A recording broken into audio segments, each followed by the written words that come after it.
प्रिय साथियों नमस्कार। इलेक्शन ट्रेनिंग के तीसरे वीडियो में आपका स्वागत है। इस वीडियो में हम आपको परिनियत लिफाफों के बारे में बता रहे हैं। परिनियत लिफाफों की संख्या कुल मिलाकर 5 होती है। उन 5 लिफाफों को रखने के लिए अलग से एक लिफाफा दिया जाता है, जिसे पहला पैकेट कहते हैं, जिसको आप अपने मोबाइल की स्क्रीन पर देख पा रहे हैं। परिनियत लिफाफों की पहचान बहुत आसान है। ये लिफाफे हरे रंग के होते हैं। तो मतदान सामग्री जब आपको प्रदान की जाती है, उसमें बहुत सारे लिफाफे आपको दिए जाते हैं। उसमें जो हरे लिफाफों वाला सेट है, वही परिनियत लिफाफे वाला सेट है। ये अत्यंत महत्वपूर्ण लिफाफे हैं। इनको आप बहुत सावधानी से तैयार करने का कष्ट करेंगे, ताकि आपको आगे चलकर किसी प्रकार की कठिनाई का सामना न करना पड़े। सबसे पहले जो आप देख रहे हैं, यह एक बड़ा लिफाफा है। इसी लिफाफे के अंदर हम 5 परिनियत लिफाफे रखेंगे। आपको इस लिफाफे पर कुछ प्रविष्टियां करनी है। हम वो प्रविष्टि को बड़ा करके आपको दिखा रहे हैं।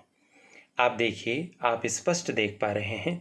लोकसभा बटे विधानसभा के लिए खाली स्थान, निर्वाचन क्षेत्र से निर्वाचन, मतदान केंद्र का संख्यांक व नाम, मतदान की तारीख।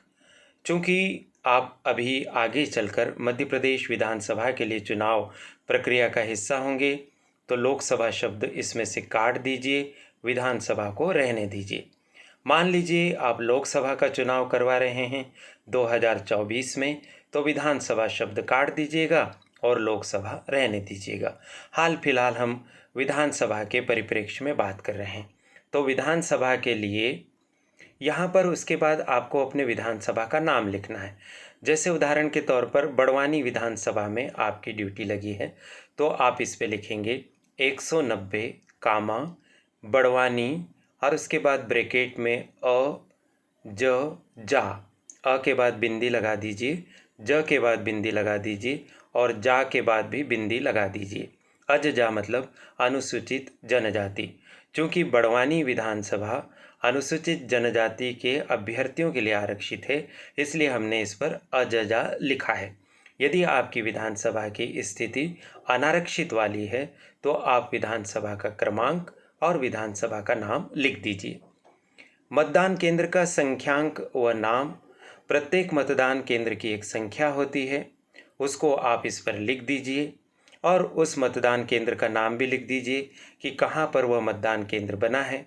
जैसे उदाहरण के तौर पर अगर किसी विद्यालय में बना है और उसका नाम शासकीय उच्चतर माध्यमिक विद्यालय है, तो आप वो लिख दीजिए, और किसी गांव में जहां पर भी वह विद्यालय है, वहां का नाम लिख दीजिए। मान लीजिए पाटी में है, शासकीय उत्कृष्ट उच्चतर माध्यमिक विद्यालय पाटी, तो वो लिख दीजिए, और उस मतदान केंद्र का संख्यांक भी लिख दीजिए। मतदान की तारीख, यानी जिस तारीख को चुनाव हो रहे हैं, मतदान हो रहा है, वह तारीख आप इस पर लिख दीजिए। इसके उपरांत इसी लिफाफे पर और भी कुछ प्रविष्टियां हैं। और से पीठासीन ऑफिसर, यानी कहाँ के पीठासीन ऑफिसर की तरफ से यह लिफाफा तैयार करके भेजा जा रहा है। तो पीठासीन ऑफिसर की पहचान का एक सरल तरीका होता है सुभिन्नक मोहर। उस सुभिन्नक मोहर को, जो कि गोल होती है, उसको आप यहाँ पर अंकित कर दीजिए, यानी उस मोहर को आप यहाँ पर लगा दीजिए। फिर इसी लिफाफे पर आप राइट साइड में कुछ एंट्रीज और देखेंगे, उसको भी हम बड़ा करके आपको दिखाने की कोशिश कर रहे हैं। ये लिखा है पीठासीन ऑफिसर, और ऊपर कुछ डॉट बने हैं। जो जहाँ पर डॉट बने हैं, वहाँ पर आप अपने हस्ताक्षर कर दीजिए। उसके बाद प्रति रिटर्निंग ऑफिसर, लोकसभा, विधानसभा, निर्वाचन क्षेत्र।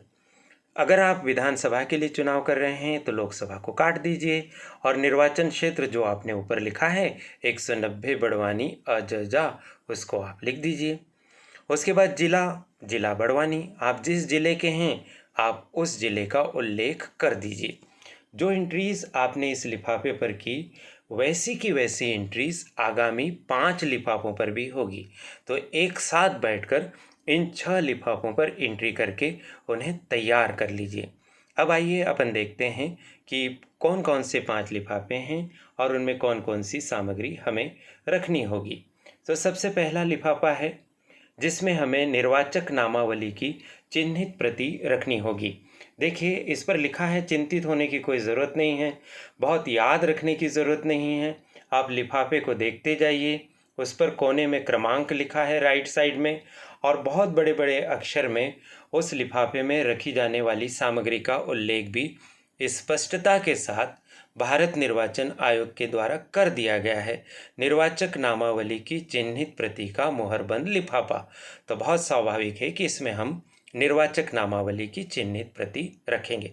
बस सावधानी ये रखिए कि जिस लिफाफे में जिस सामग्री को रखने का निर्देश दिया गया है उस लिफाफे में वही सामग्री रहे, क्योंकि निर्वाचन से संबंधित कोई भी न्यायिक प्रक्रिया यदि भविष्य में प्रारंभ होती है तो माननीय न्यायालय के समक्ष ये परिनियत लिफाफे प्रस्तुत किए जाते हैं, वहाँ इन्हें खोला जाता है, और ऐसी स्थिति में उसमें यदि वही सामग्री नहीं मिली तो फिर संशय उत्पन्न होने की आशंका होती है। इसलिए आप जिस लिफाफे में जो सामग्री रखनी है उसी सामग्री को रखने का कष्ट करें। लिफाफा क्रमांक 2 देखिए, ये लिफाफा क्रमांक 2 मतदाता रजिस्टर से संबंधित है। मतदाता रजिस्टर इसमें हमें रखना होता है। आप बड़ा करके इसको देख लीजिए। मतदाता रजिस्टर, जिसमें मतदाताओं के हस्ताक्षर हो, का मुहरबंद लिफाफा। आपको ज्ञात है कि मतदान की प्रक्रिया के दौरान मतदान अधिकारी क्रमांक 2 के पास मतदाता रजिस्टर होता है, जिसमें वो पूरे मतदान के दौरान मतदाताओं का विवरण लिखते रहते हैं। जब मतदान कंप्लीट हो जाए तो समस्त औपचारिकताएं पूर्ण करने के बाद मतदाता रजिस्टर इस लिफाफे में हम रख देंगे। उसके बाद लिफाफा क्रमांक 3 मतदाता पर्चियों का लिफाफा है, अर्थात इसमें हम मतदाता पर्चियां रखते हैं। ये मतदाता पर्चियां वो होती हैं जो मतदान अधिकारी क्रमांक 2 के द्वारा निर्वाचन के दिन मतदाता के लिए तैयार की जाती है।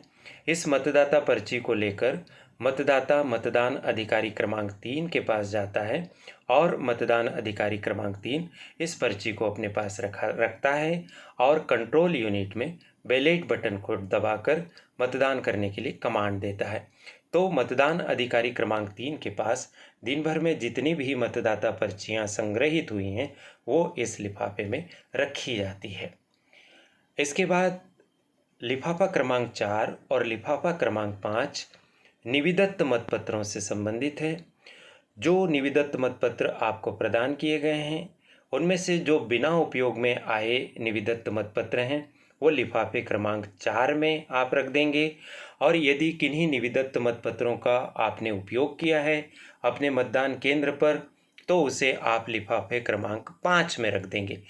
मान लीजिए कि किसी भी निविदत्त मतपत्र का आपने उपयोग नहीं किया है तो सारे निविदत्त मतपत्र जो आपको मिले हैं, सामान्यतः 20 की संख्या में मिलते हैं, वो 20 के 20 आप लिफाफे क्रमांक 4 में रख दीजिए, और लिफाफे क्रमांक 5 में एक कागज़ पर निरंक लिखकर और उस पर अपनी सील वगैरह लगाकर उसे रख दीजिए निरंक की पर्ची।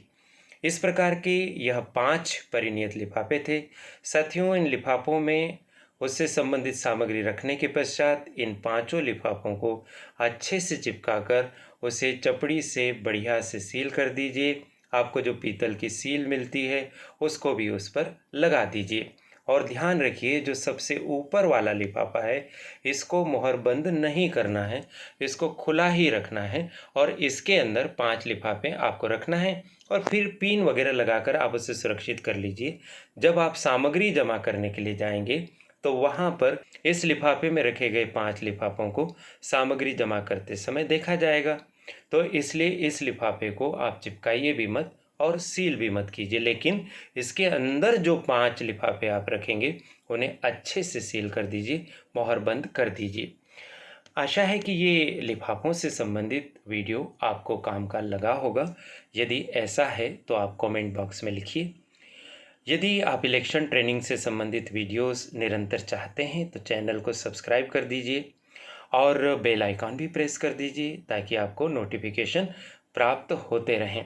यह भी बताइए कि आप किस विधानसभा क्षेत्र के नागरिक हैं और कहां पर आपको निर्वाचन कार्य के लिए संलग्न किया गया है। मुझे महत्वपूर्ण बात साझा करने का अवसर मिला, इसके लिए करियर एडवाइस चैनल की संचालिका प्रीति गुलवानिया जी और उनकी परिश्रमी टीम के प्रति बहुत बहुत आभार। आप सभी को शुभकामनाएं। नमस्कार।